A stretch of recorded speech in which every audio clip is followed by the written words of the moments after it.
Madame, Monsieur, bonjour. Je suis pour vous Lady, juriste spécialisée en droit des étrangers, droit des réfugiés et droit des apatrides. Je suis appelée communément sur les réseaux la juriste et sans papier de France et ce n'est pas pour m'en déplaire, rassurez-vous. Eh bien, dans cette présente vidéo, je m'en vais vous livrer 3 stratégies que la préfecture utilise très souvent pour vous laisser sur le bas côté, pour vous laisser dans le néant, dans l'expectative, sans rien. La première stratégie que la préfecture utilise habituellement, c'est celle qui consiste à ne rien vous remettre lorsque vous êtes au guichet de la préfecture. Donc là, la dame du guichet ou le monsieur du guichet vous dira, eh bien, on a réceptionné votre dossier, on vous enverra un message ou un courrier pour vous donner la suite des diligences effectuées sur votre dossier. Et là, vous en allez sans rien, sans preuve. Évitez ça, les amis. La préfecture est dans l'obligation de vous remettre ne serait-ce qu'une attestation de dépôt ou alors un récépissé de demande de titre de séjour. Ça, c'est la première stratégie qui, nous, les professionnels, nous met très souvent en porte-à-faux avec les suivis que nous suivons, que nous avons. Donc, il faut éviter, il faut vous rassurer de repartir, ne serait-ce qu'avec une attestation de dépôt. Moi, dans mon cas, j'ai une dame avec qui j'ai déposé un dossier sur la préfecture de Seine-et-Marne, précisément de Seine-Saint-Denis, donc précisément la sous-préfecture de Raincy. Donc, ce qu'elle a fait, c'est qu'elle a remis une attestation de dépôt d'une durée d'1 an. Et à la fin, on a renouvelé. On s'est vu remettre une autre attestation de dépôt d'une durée d'1 an. Ça fait 2. Là-dessus, véritablement, on ne peut rien faire tant qu'elle vous explique qu'elle est en train d'étudier vos dossiers. Vous avez un document en main. Imaginez que vous n'ayez rien. Voilà pour la première stratégie. La deuxième stratégie, généralement utilisée par les préfectures pour vous mettre sur le banc de touche, c'est celle qui consiste, une fois au guichet de la préfecture, à prendre non seulement vos originaux, mais prendre également les copies. À aucun moment, je dis bien à aucun moment, vous ne devriez remettre tout votre dossier en original à la préfecture. La préfecture pourra être amenée, pour des besoins de contrôle, à vous demander votre passeport, l'original de votre passeport, l'original de votre acte de naissance. Là-dessus, il n'y a pas de souci. Faites une lettre de transmission. Moi, je fais toujours une lettre de transmission contre décharge pour dire, OK, la préfecture a bien déchargé, avoir récupéré tel original de tel document ou tels originaux de ces documents-là. Vous êtes très nombreux à me dire, j'ai remis mes documents à la préfecture. Ben, la dame, elle a pris les originaux et les copies. Ne remettez jamais vos originaux.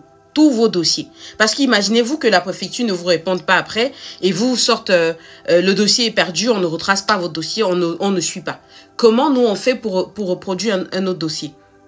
Où est-ce qu'on va trouver les originaux de documents de je sais pas moi, tous les documents, les traçabilités que vous avez pu comme ça accumuler sur le territoire durant les 10 années passées, les 8 années passées. Donc ça, c'est la deuxième stratégie qui parfois nous laisse sans rien dans les bras. La troisième stratégie que les préfectures utilisent très souvent pour vous servir des refus, des OQTF, c'est lorsque vous étant rendu au guichet de la préfecture, vous avez présenté un dossier qui n'était pas complet. Vous n'avez pas pris le soin en amont de vérifier auprès des professionnels, avec les professionnels, que votre dossier revêt une certaine complétude du dossier. Ça veut dire quoi ça? Ça veut dire que à chaque fois, il faut vous assurer que votre dossier est en totale cohérence avec ce que la préfecture demande. C'est pour ça que vous ne pouvez pas me dire que vous avez déposé un dossier sans avoir au préalable vérifié la liste des pièces à fournir dans cette préfecture, dans cette sous-préfecture. Vous ne donnez pas les documents juste comme ça. Chaque préfecture vous met en exergue sur son site la liste des pièces à fournir en rapport avec votre situation. Donc, veillez à bien monter votre dossier. Veuillez à bien agencer les pièces de votre dossier. Si dans sa liste de pièces à fournir, la préfecture vous parle des justificatifs d'ancienneté de séjour, des justificatifs de communauté de vie, eh bien dans votre dossier, logiquement, il faudra que je voie en priorité les justificatifs d'ancienneté de séjour, puis les justificatifs de communauté de vie. Vous ne mettez pas tous les papiers ensemble, très froissés, avec tous les rebords repliés. Non.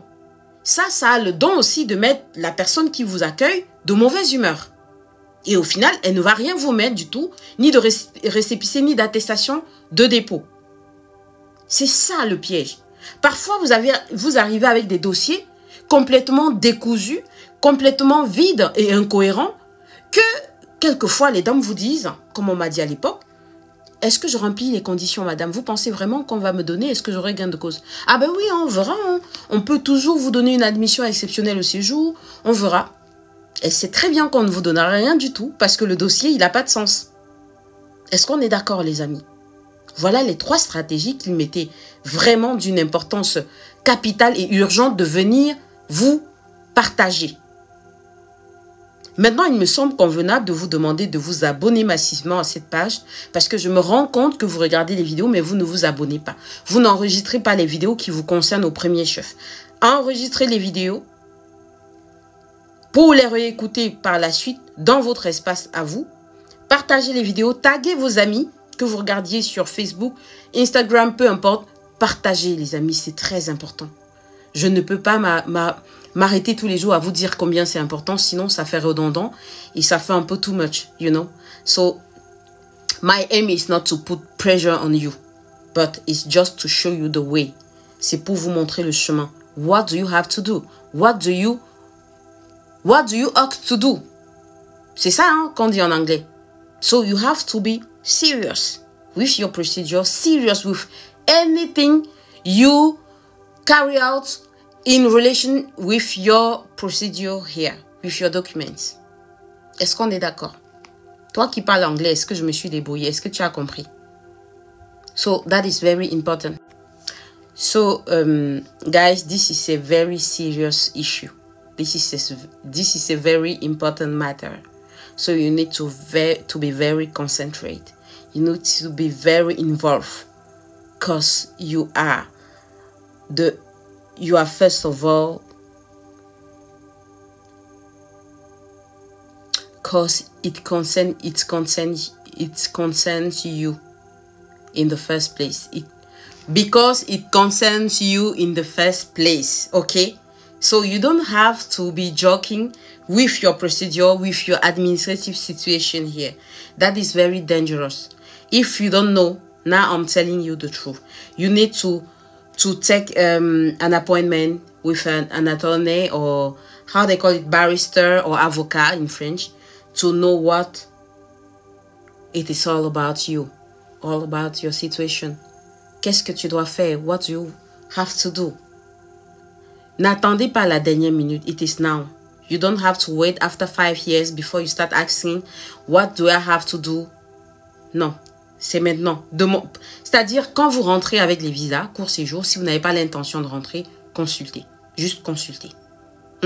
Consultez. C'est très important, les amis.